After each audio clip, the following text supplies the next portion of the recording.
But welcome, everyone. So glad you're able to join us again for HDL's latest California sales tax trends and forecast webinar. If this has been your budget season, we hope everyone has been you've successfully adopted your budget. And if not, hopefully this next week brings you that final push across the line. I know it's been probably a difficult or at least challenging as the economic conditions have changed to really get that balanced budget through, but hopefully everybody's been having some success with it. Let's say that. So, quick introduction. Myself, Bobby Young. I'm Director of Client Services here at HDL. Joined today also by Tracy Vesley and Ken Brown, fellow principals on the sales tax team who meet with so many of our clients throughout the quarter. A little bit about HDL, just as a reminder for anybody that doesn't know us so closely, we are continuing to celebrate our 40th year this year. We are 100% employee owned, which for us is, we feel gives us a little bit more of that personal touch and responsibility into the work that we do. As you can see here, we represent over 700 clients now nationwide. We're in multiple states with different services, and we are so blessed to have about a 99% client retention rate. So thankful for you, our clients, trusting in us, believing in us, and hopefully for us being able to serve and provide your needs for you. All right, let's jump into the results this quarter. We're looking at first quarter 2023 data. Remember here, it's first quarter calendar year, so January, February, March sales period. You got your cash there, March, April, and May. But overall, the results took a little bit of a turn for us. We sat around last week and talked through the results, and wow, this was a little bit different than what we were expecting and trying to quantify it. You can see here statewide we saw a 1.1% decline on an adjusted basis once we smooth out the payment anomalies or different audit aspects there. And then going back up through the data, you can see as we break it apart by major industry group, big drops out of building and construction, about 9.7% there, and fuel and service stations down over 8% statewide. For both of these, and it's going to be a little bit of the topic of the day, two aspects. One, here in the first quarter, we can all be reminded we had a lot of rain, a lot of weather impacts that continued all throughout the quarter. And even the last time we were looking at our forecast, we hadn't actually expected weather to have as big of an impact. But I think especially on the building construction front, you're going to hear Ken Brown talk about this, it was a little bit more impactful than even we had considered. You can see also the top line here, a category that's seen dramatic growth overall, pulling back a little bit on the auto front, 1.2%. Overall decline there. So again, Ken Brown will be, he's got the yeoman's job today to be talking about some of these big drops, but we're going to be focused on that. Then also down at the bottom, this has been a trend that has, I think, been continuing. We're not too surprised by it, but a slowdown out of the overall pool allocation, especially the amounts and sales tax dollars going into the pool. Be listening for Tracy later here on the webinar to really dive through those details. All in all, we did see, like we see here, down 1.1%. And then off to the right, by region throughout the state, really only the Bay Area. As the Bay Area continues to see that resurgence and growth post-pandemic, saw a 1.2% increase overall. Pretty much every other region in the state starting to pull back a little bit. So as I mentioned, as our team got around the table and dug through all the data, what were our big topics and what we were looking at, as I made mention up front, you don't see it here, but weather most certainly was quite a heavy topic. But inflation and pricing, and it's pretty dynamic, but it's kind of the flip of what we had been talking about with regards to inflation and pricing over the last 18 months. As inflation and prices went up, we saw sales tax go up. Now we're on the other side of that, comparing with prior year. year over quarter, year over year type comparisons where we're seeing these declines directly related to pricing's not increasing as much. Overall inflation, we're talking about interest rates, and you'll see that on a coming slide. The Fed's raising interest rates to cool inflation having an effect. And now when we compare year over year, not seeing quite as much dynamic growth. Other topics we spoke quite a bit about: consumer spending, discretionary income, maybe not until what we expect to be the next forecast, but we're trying to look forward with regards to student loans and debt repayment around tuition and loans there as the forgiveness or the grace period to pause on payments is going to kick back in. Payments will be due starting in September, and what impact is that going to have on consumers? It was a little bit of our topic. I wouldn't say as strong, just given the uncertainty of where we are in the economy overall, but it was there. Some of them are the more minor topics that we talked about. Supply chain always seems to be an issue, just because folks, I think our retailers would love to have a very tight supply chain and higher prices. And then also savings and household income related to higher interest rates and obviously where other money is going to be spent, like mortgages. So quick slide here on savings and disposable income and where we've come from. So again, kind of year over year here on the right side of this graph, you can see we've really kind of hit the bottom, starting to make our way back up with regards to household incomes. Personal savings rates are listed here quarter by quarter, and you can see obviously post-pandemic, when the feds were giving out a lot of money, savings were going up. People then turned around and spent all that. Helped us on the sales tax front, and why we saw double-digit gains overall, and what also caused inflation to rise dramatically. But we feel like it looks like we've kind of hit the bottom with regards to overall personal savings rates, which is probably a good sign, allowing consumers to start to readjust. Consumer spending, especially out of the peak here, you can see durable goods back in 2021, much of what we already had talked about in that dynamic growth out of sales tax cooling off. And you can see the forecast here. I think this is out of some Deloitte economics team, their expected forecast just starting to get back closer to zero or slightly above. Again, for us, we've really called it a cooling off. We're not so much on the recession front just yet. We don't believe that there's signs in the economy of that. It's more of the cooling off from the period that we've come from. Here, just another recap of the Feds and interest rates and the collective since March of 2022, the dynamic increase totaling 500 basis points for the Fed Treasury rate. At their June meeting, I'm sure all of us had read the reports or at least heard about it last week. No increase on a continued increase here on the rate, which yes, the chairman has let in that don't rule out future increases, maybe at the July or September meetings to come, but I think my own personal feelings are, once they see how much inflation has cooled and wanting to really walk that line of not wanting to overburden or overpress interest rates, I'm feeling they're going to keep it cool for some time to give a chance for data to show where it's at. But most certainly, it was a great sign for the overall economy to see interest rates cool there here in June. So we've shown this slide, and again, in relation to inflation and its impact on sales tax, when things were going the other way, prices going up and strong demand, we saw sales tax go up.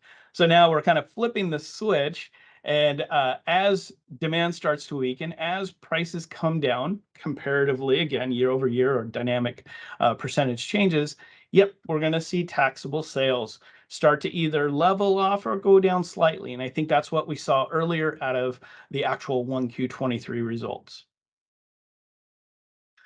So where does it leave us here? First quarter 23, right in the middle of the screen, we saw a 1.1% drop. coming out of our team meeting last week. We're expecting 2Q probably to have some carryover effect as far as declines go, total down about 2.5%. And that'll then cap off the fiscal year 22-23, which overall for the fiscal year, I'll show this on the one of the last slides, still going to remain positive, but then starting to wither just a little bit. You could see here for the remainder of the calendar year, anticipating some declines. Third quarter, fourth quarter, about 2.5% and 1.5% respectively. I would tell you again that as we talked about this last week, we were already anticipating the slowdown. If you go back and keep us on our marks with past webinars, we were expecting a slowdown, but maybe it's crept in here a little bit sooner with these results out of 1Q. Hoping to, hopefully we're, otherwise too conservative for 2Q, and a lot of that weather impact, so we see that rebound. We are kind of cautioning for it right now, but maybe it's just these 4 quarters, 1Q23 all the way to 4Q23, where we see this cool down, then a return more to flat positive at the back end of what is going to be fiscal year 23-24. So again, as you guys have already adopted your budget, this is kind of what we're looking at for this next fiscal year. Then as we break it down between the two types of, or where the money is coming from, either one, local place of sale, and then 2 is the pools. You can see the local place of sale and that dynamic growth, a lot of because of inflation and prices and everything else. Now we are definitely having to compare to that and inevitably see this slowdown.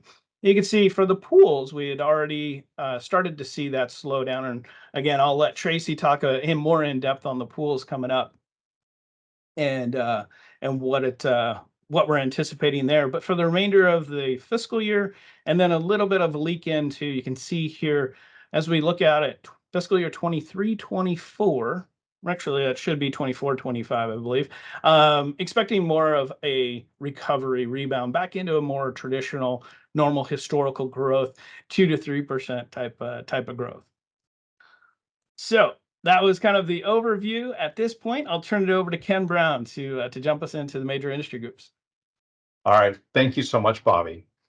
Well, autos has been a really confounding category. Bobby was talking just a little bit ago about pricing pressures and how that played into sales tax receipts, generally increasing pricing, resulting in increasing sales tax dollars. And so we've really seen that play out in autos. And just to kind of state that for you with a little bit of history and some facts here, is last year, according to the data that I could find in California, actual auto sales were down 10%. And yet our actual sales tax receipts for the category were up 8%. Okay, so pretty big spread there, pretty big dichotomy. And the reason for that, there's multiple reasons, but one of the biggest reasons is that everybody's been paying top dollar for a car. There has just not been a lot of inventory coming out of the pandemic. And so what have manufacturers been focusing on? They've been focusing on producing the most expensive cars that people would buy. And so they're focusing in on a lot of luxury cars, a lot of electric cars that are expensive. You're just not going to find any rock bottom, lowly option cars. They're all going to be the highly optioned cars. So just not a lot of cheap cars to choose from on the lot. And in addition to that, everybody was paying over MSRP. Everybody was paying over sticker price. So I remember back in the day when you would try and read up how could you hone your negotiation tactics so that you would save maybe $2,000-$3,000 under MSRP. It was common under sticker price. But during the pandemic, you were just trying to limit the damage. And so car purchases these days, at least a new car purchase, is really, I've heard it been called almost a luxury purchase. The average price of a new car these days is about $49,000, and that compares to only about $38K before the pandemic. But some of these trends that we saw coming out of the pandemic, as Bobby was alluding to earlier, are starting to abate a little bit. And so You don't really see it in the longer term history. You can see over on the 10-year trend, this is auto inventory versus sales ratio. And you can see that right now where we are is pretty much at historic lows going back to 2013. And so we're really rock bottom with inventory. But that graph does sort of hide a little bit of a nuance that I blew up for you on the right side, where you can see that inventory over the last year, even though it's still historically low, it is much higher than where it was a year ago. So I've got some tips for you if you're out shopping for a new car. If you're looking for a Toyota, Honda, Lexus, or Kia, I'm hearing it's still pretty hard to find a car to buy right now. Those are really hard to find. In fact, even though a lot of the manufacturing issues are behind us, there's still some shortages, particularly of electronic components. I'm hearing with the war in Ukraine, a lot of chips and other things going to some of the goods being shipped over there. So there are still some challenges, and you are seeing those in makes like Toyota, Honda, Lexus, etc. But there are some other brands where, frankly, I understand that the inventory is piling up. So one car that I heard about that was interesting, 2023 Jeep Renegade. If you're in the market for one of those, I understand there is now a 2-year inventory glut of those cars right now. So there is a little bit of, it's nuanced, but there is a little bit of increasing inventory, particularly for some brands. Now, what is that doing to pricing? You can see over here, we've got new car pricing still up a little bit on a year-over-year basis, but the gains are decelerating and could be actually dipping negative soon, as we see over here for used car prices down 12.1% over the last year. So used car pricing has already fallen quite a bit. So here are some stats on the current state of the auto market. And the bottom line is that, as I mentioned earlier, dealerships are beginning to feel the need to be just a little bit more competitive on pricing. And that's good news for all of us that are in the market if we are in the market for buying a car. And we expect that trend to continue through the year. You may have heard one story of interest in the news recently, Tesla. Wow, those used to be quite expensive. Tesla Model 3, for example, they have cut the pricing on the Model 3, the Model Y so significantly that I have actually read, frankly, it is pretty price competitive these days, net the $7,500 federal tax credit with, say, a Honda Accord, for example. And I'm not sure I believe this, but I actually read some analysis that indicates that without all the maintenance fees, without gasoline and that sort of thing, that a Tesla Model 3 with the federal tax incentives is allegedly, potentially, maybe even less expensive than the cheapest car that you can buy. I can't remember what it was. I think it was like a Mitsubishi base model. I don't know, but it is pretty interesting that they are so price competitive now. So you are seeing it starting to creep into the market. Dealership incentives, as it notes up on the slide, are still historically low, but creeping up. The best news of all is that finally, consumers are now paying under sticker price, under the MSRP. That's after about 2 years of being forced to pay way over sticker price for a new car. So right now it's about $378 on average below sticker price. But all is not rosy. Rising interest rates, increasing financing rates, cars already very expensive. This is going to be a headwind, no doubt. But long term, and I'll talk about this a little bit with building and construction and housing as well. Long term, people need to buy new cars. If you look up on the screen, the last bullet point right here, average age of a car on the road nowadays up for the 6th consecutive year, up to 12 and a half years, up 3 months compared to last year. So everybody has been holding off on buying a new car given these market conditions. At some point, yes, they're made a lot better than they used to be, but at some point, we're going to have to buy that new car. So all in, this is what our forecast looks like for autos. Now, we had been expecting tax receipts from auto dealers to turn negative in 2023, but we didn't expect it quite this early. We had in 1Q23, we had still a 3% growth projected coming off the 5.7% the quarter before. But then we did have these 4% decreases following that. We just came in a little bit lower in 1Q23. And so we pulled in these 4% decreases that we have been projecting just a couple quarters later, pulled those forward. Bottom line is we expect generally the trend that I was talking about lower car prices, we expect that to continue for the next couple quarters. And that will certainly impact tax receipts.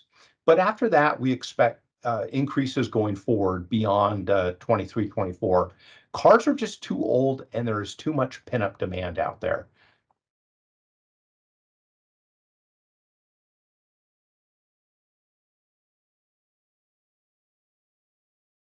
All right, gasoline, fuel and service stations. So what I have up on the chart for you to see is a chart of California fuel prices. And wow, did we have an increase right here in the last year time period. Now, these two golden boxes here, this is right about now, and this is comparing to a year ago. And prices are down about 20%. Now, in California, we're all accustomed to paying top dollar for gasoline. And read about something else that was pretty interesting. Usually it's us. 95% of the time, we're it in terms of highest gasoline prices in the country. If it's not us, it's Hawaii, but most of the time it's us. Well, just this last week, Washington State took the crown away from us. So our gasoline prices are actually cheaper with this decrease that we just saw here than Washington State. So you may have heard about some of the recent OPEC production cuts. I think there was one in April and then another one just a week or so ago in early June. And you might be wondering, what does that have to do with the pricing here? Well, as you can see, there's really been no impact on pricing from those production cuts. Pricing has come down significantly despite that. So there's been very little impact. The market is more concerned about potential economic slowing, rising interest rates, rather than it is about supply at this point in time. Our forecast reflects, as you can see here, the 20% dip we are seeing now in gasoline prices compared to year-over-year levels. In 1Q23 actual results, we've been projecting a decrease of about 5%. So we came in at about 8.6%, just slightly over that. We do expect prices to decline through the end of the year and then flatten out. Building and construction. Okay, so as Bobby mentioned earlier, this is where we really missed the mark. We have been projecting, I think, about pretty flat results, and we came in about almost 10% down. And, you know, Bobby alluded to it, how much of the impact of that was due to weather. We had a extraordinarily wet winter, and certainly that's going to have an impact on this sector. I tried to go back and look at history and look at a couple other periods where we had similar rainfall amounts and see what happened to the building construction. I really didn't have much luck. This winter was so wet. I had to go back all the way to like 1998 to find a first quarter that was as wet as this one.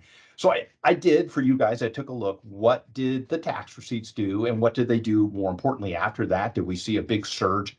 Well, I was confounded to see, despite all the rain, even more rain in 1998 first quarter than we had now.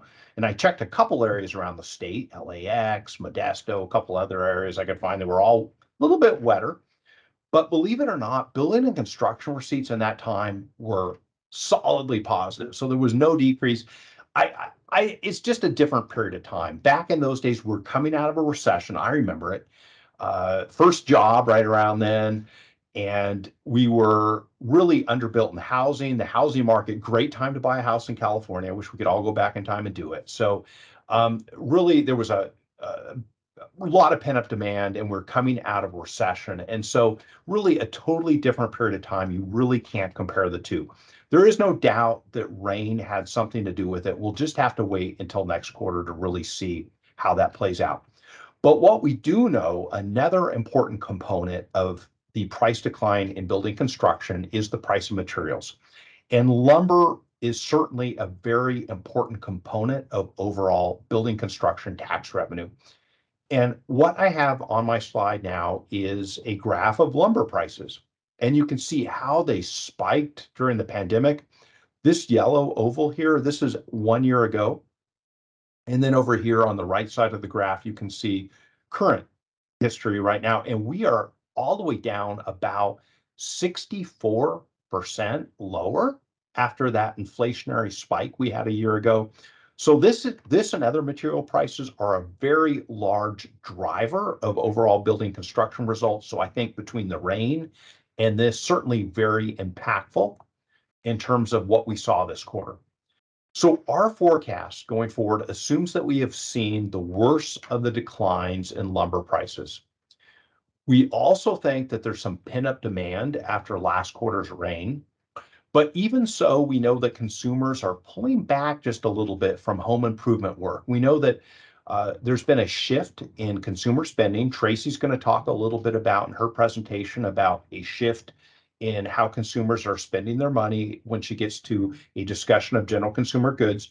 We're seeing the same thing in building. Folks did a lot of home improvement projects back during the pandemic. Right now, Home Depot and Lowe's in their investor presentations are reporting that customer count is down about 5% from last year. So customers are definitely delaying or maybe scaling down some of their home improvement projects as spending normalizes coming out of the pandemic. There's also no doubt that rising interest rates are increasing uncertainty and slowing the residential housing market as well. So that's certainly a component. Also, more infrastructure projects are expected to come online, though not enough to make up for some of these other decreases we're seeing in building material and also in home improvement project spending. So all in, we're looking for a modest dip in this category through 4Q23, after which we think results will begin to grow again.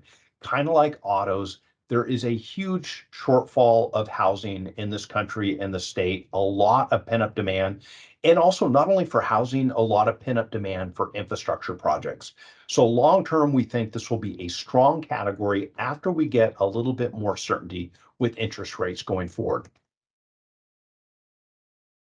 Turning to food and drugs, results were pretty flat this quarter, about 0.3% gain. As you can see here, we've been projecting about a 2% gain in this category. And so grocery stores, solidly positive, up 5.5%. Now remember, a lot of the food items at the store are not taxed. So you're looking mostly at consumables, paper towels, alcoholic beverages, and the like. So it's a small assortment of goods at the grocery stores that are actually taxable. But what was there went up 5.5%. But what drug down the food and drug category a little bit this quarter was cannabis. And so this is about the 5th quarter of decline in cannabis on a year-over-year basis. And when we get to the end of the presentation, we'll have a link for you to a paper on some of the causes of that decline. One of them is just basically a big oversupply in the California market and in other states. So that's part of it. But we'll provide a link if you're interested to some more details on that later on in the presentation. I think we probably worked through a lot of these declines because we've been declining more than a year now. And so it is starting to ameliorate, but there is no doubt that that certainly has had an impact. Going forward, we think that we will normalize a bit and we'll start to see those 2% growth rates that we are more accustomed to seeing.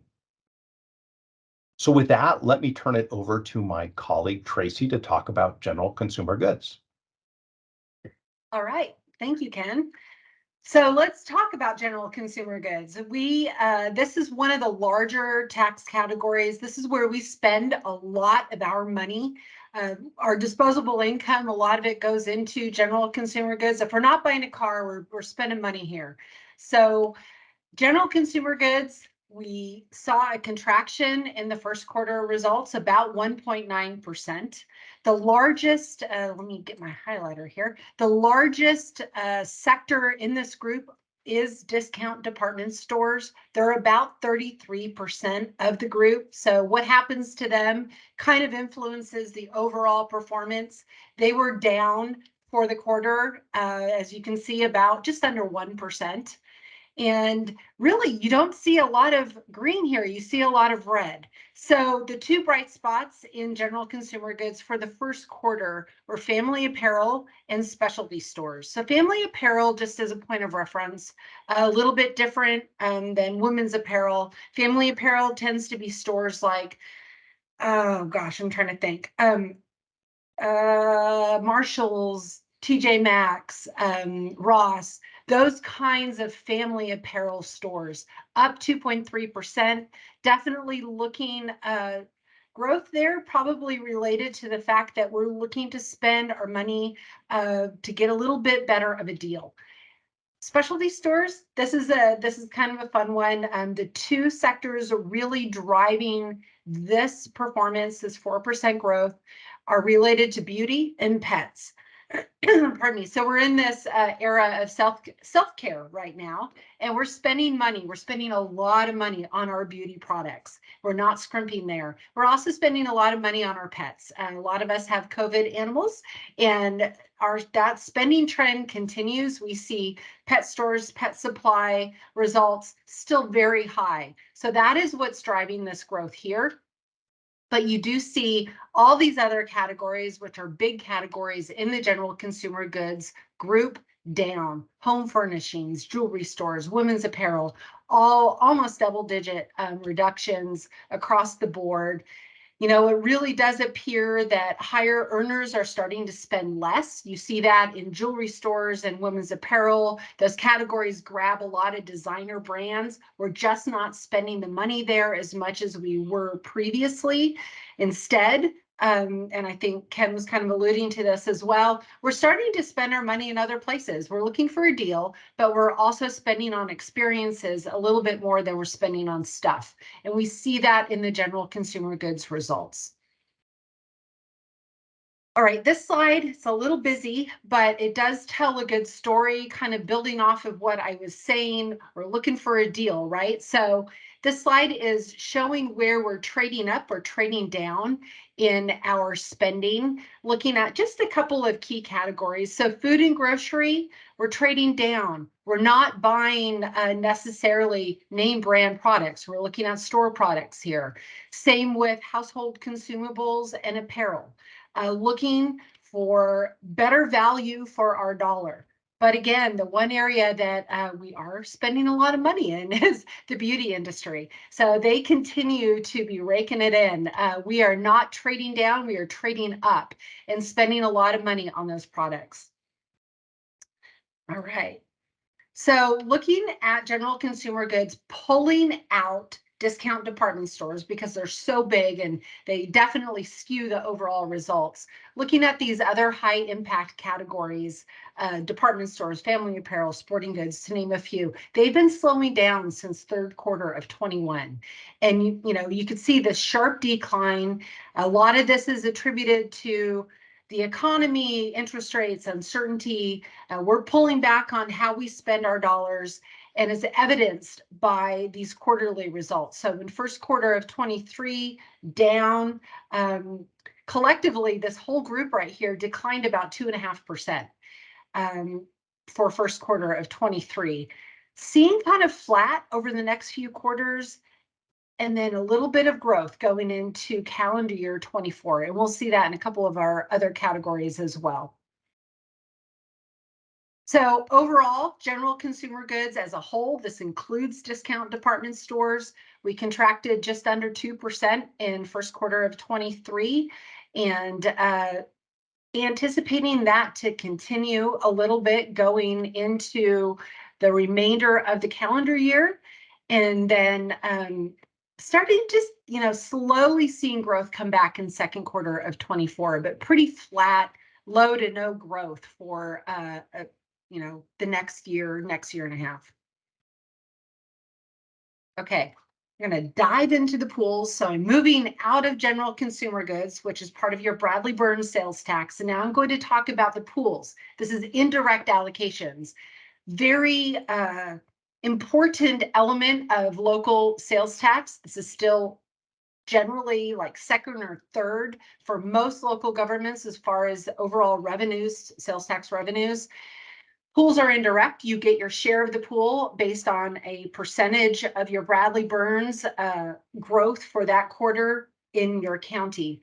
So pools got a big bump of local tax with the implementation of AB 147, the Marketplace Facilitators Act. Looking at the slide here, green is just general consumer goods. So in the pools, general consumer goods is the largest tax group. The blue is all of the other tax groups. So you see, starting in fourth quarter of 19, general consumer goods just huge growth, 116% in second quarter 20. So this is largely attributed to the influx of those out-of-state sales tax dollars that we didn't get before AB 147. And it's also attributed to the fact that we went crazy during the pandemic and bought everything online. So you see this big growth here. Then in first quarter of 21, we intersect and we come down. And the reason for this is, and I'll be talking a lot about this, the reason for this is a shift in allocation of pool revenue out of the pools. So a lot of general consumer goods dollars now going in to direct allocation to agencies versus indirect allocation in the pools. And why is that, you ask? And we've talked a little bit about it over the last year. So the pools are being deflated due to these increased direct allocations, largely attributed, almost entirely attributed to fulfillment centers now being considered places of sale. So those dollars are going direct allocations to those agencies that have fulfillment centers versus the indirect allocation through the pools. So you see general consumer goods, this dramatic decrease, quarter over quarter over quarter, 7% decline in general consumer good pool allocation for the first quarter of 23 versus growth when you combine all of the other categories, about 3% growth for the other pool categories. This is just another look at direct versus indirect. So here you see the blue is indirect. This is pool allocations for fulfillment centers or general consumer goods. And the green are direct allocations. So if you go back to first quarter of 18 in the very beginning and all the way up to fourth quarter 20, we kind of have this 80%, 20% split, right, between the two. 80% indirect, 20% direct. And then come first quarter 21, as I just referenced in the previous slide, you see a complete shift. So now we're at 65-35, and this continues to grow. This being the direct allocations continue to grow. For first quarter of 23, it's a 60-40 split. And this is definitely an illustration of more money coming out of the pools and going into what ends up being the business and industry group, where direct allocations of fulfillment centers land as far as tax groups go. Other elements of the pool where we saw growth, we see it in business and industry. So business and industry is second to general consumer goods as far as contribution to pool revenue. Here you see general consumer goods. This is a 7.1% decline in the first quarter. And for business and industry, this is a 4% increase. The other category there where we did see some increase in pool revenues is in building and construction, increased by about 3.5%. This slide just kind of feeds into the previous slide, sorry. And so we're looking at business types here, not necessarily the overall group. And you can see all the green here, light industrial sector, business services, energy utilities.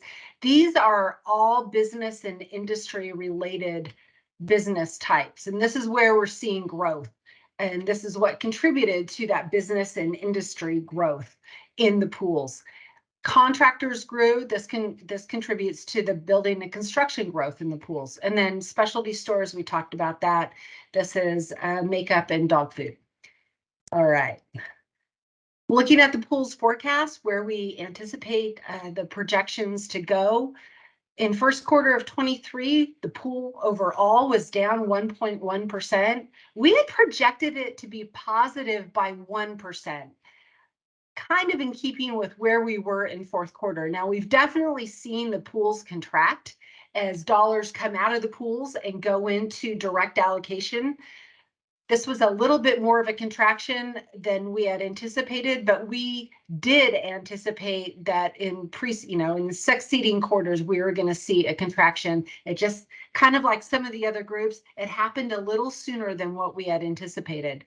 So we do anticipate a reduction in pool revenue really through the end of this calendar year, and then pretty limited growth going into calendar year 24, kind of 1 and 2%. Shifting gears a little bit, I've talked a lot about fulfillment centers and the shift of revenues out of the pools into direct allocation. All the money that we're taking from the pools, we're putting it into business and industry. So this is a large category in your Bradley-Burns sales tax. It's a very diverse category. So fulfillment centers is the largest group in this category. It's about 27%. It has grown dramatically over the last kind of year and a half, 2 years. Here you can see in fourth quarter 19, this growth spurt starting. This all right here is definitely related to AB 147, the Marketplace Facilitators Act. This mirrors the behavior in the pools or in general consumer goods for that period of time. Then in first quarter 21, it shoots back up again, another huge growth spurt. This is the beginning of that shift of revenues out of the pools into fulfillment centers, into direct allocation, and that continues.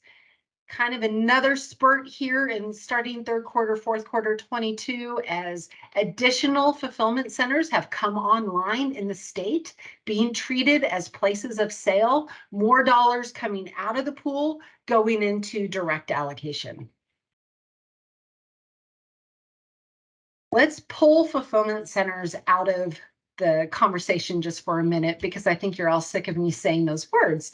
But business and industry is a very diverse tax group. There's 21 different business types ranging from agricultural equipment to motion pictures equipment. It's very diverse.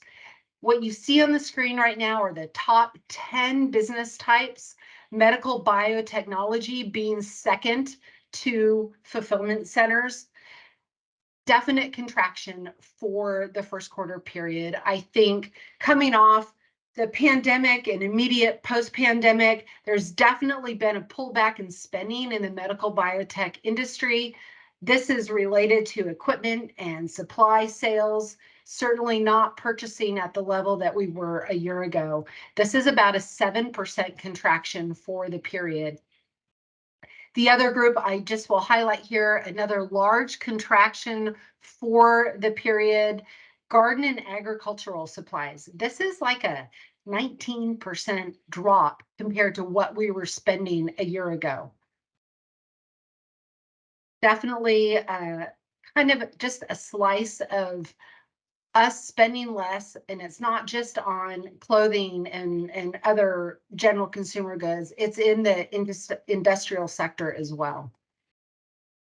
Looking at some of the industry trends, we've talked about fulfillment centers. They're going to continue to grow as these internet online sales companies change their business models. They're trying to get product to us faster, and in doing so, they're populating more fulfillment centers across the state, so more orders for California buyers are being filled out of local stores, and those allocations are going directly to those agencies that have those fulfillment centers. Looking at other elements of industry, the Institute for Supply Management Manufacturing Index is an important one that we study when we're looking at the industrial part of business and industry. First quarter, actually May was the 7th consecutive month of contraction for this indices. That's very significant. It's about 16.4% below where we were a year ago. We're certainly starting to see new orders are dropping, backlogs are going away. That doesn't sound like it should be bad, but backlogs are good in industry. It means you've got work. So work is starting to come down. Prices are still high, but we're not seeing the level of activity in particularly the heavy industrial sector that we had seen previously. Higher borrowing costs are also contributing to that. Analysts are indicating the inability to acquire capital for capital investment is also driving a little bit of contraction in that area. Our forecast for business and industry still fairly positive. We're continuing to see new allocations in direct allocation for fulfillment centers in second quarter, third quarter, and then going into the future, about a 2% anticipated growth each quarter and going into the upcoming fiscal periods. Business and industry not really seeing some of the negatives that we've seen in several of the other groups. All right, I'm going to shift gears and talk about food and fun. This is my favorite topic, restaurants and hotels. We are spending a lot of money here, up 9% in the first quarter of 23, while lunch visits are down, likely due to our hybrid work from home models. A lot of companies have embraced in California. We're still spending a lot on these lunches, so we're seeing a lot of dollars there. Fast food is definitely kind of a recession-proof industry. That has been pretty solid all throughout the pandemic. Right now, though, because we're being a little smarter about how we're spending our money, we are looking for deals. We're looking for those value meals in our fast food. So those companies that are offering those kinds of offerings in value, they're seeing a lot of increase in their sales tax dollars. Leisure and entertainment is back. As I mentioned earlier, we're looking for experiences, spending money there a little bit more and less on stuff. And the hospitality industry is also starting to come back again with the resurgence of tourism. This is just a little sneak peek. The CDTFA does post its cash receipts. So this is for their business category of food services and drinking places, a little bit different than HdLs categories, but pretty similar. And you can see for April and May, the cash is about 6.36% growth for these 2 months. This is second quarter, so it gives us a little bit of an indication as to the growth that we anticipate in the restaurant industry, which leads me into the forecast for restaurants and hotels. Again, 9.2% growth in first quarter. This is coming off some pretty big growth in prior periods, starting to stabilize a little bit, anticipating continued growth through the end of the calendar year of about 4% and then 3% thereafter. With that, I'm going to turn it over to Bobby and let him take us home. Hey, thank you, Tracy. And so glad we could end on such a more positive note with that dynamic continued restaurant growth. As you can see here, as we kind of wrap it all up, put it back onto a fiscal year basis, 22-23 still coming in really solid 2.2% growth over the previous couple of double-digit gain years that we had. So still good, solid. It is a pullback from what we had just last quarter. We were more in the 3% growth range. Obviously, a 1.1% decline statewide is going to have an impact there. We kind of sat around. We wanted to also try to caution ourselves from overreacting to what we just experienced in 1Q. As you then take a look and our revised fiscal year 23-24 turning a little bit negative, we were slightly positive just last quarter, but it is still otherwise plus minus in a about a 1%. Give or take range. I'm checking the number there. Yeah, we're up about a 0.5%, now down about a 0.5%. So plus minus about 1% on our outlook there. Again, really feeling like we're in more of a cool down period, not so much into a full-fledged recessionary pullback by consumers. Thankfully enough, we're all the way through June in our calendar year, and for the most part, a lot of signs, a lot of still good signs in a stable economy, not so vulnerable and looking to extreme pullback measures. So right now, still rather flat or cooling off. And then you can see as we look forward into the further fiscal years, that return to normal historical growth, 2 to 3%. Many of us, nobody has a complete crystal ball going out that far, so we'll kind of at this point assume that we get back into something more positive. And that is kind of our whole forecast right now. As we wrap up, we do have a time period here for a Q&A. Feel free to put questions into the chat if you'd like to have us go a little bit deeper on some of our topics. We both Tracy and Ken, thank you so much. You guys went super deep. Ken, even with the commentary on which cars to buy maybe this fall on a little bit more advantageous side. So hopefully we dug in pretty deep for many of you to just to analyze, be able to take back to your communities, to your leaders. Hopefully this helps really really keep the communication and transparency, even shortly thereafter your adopted budget, and being able to communicate out.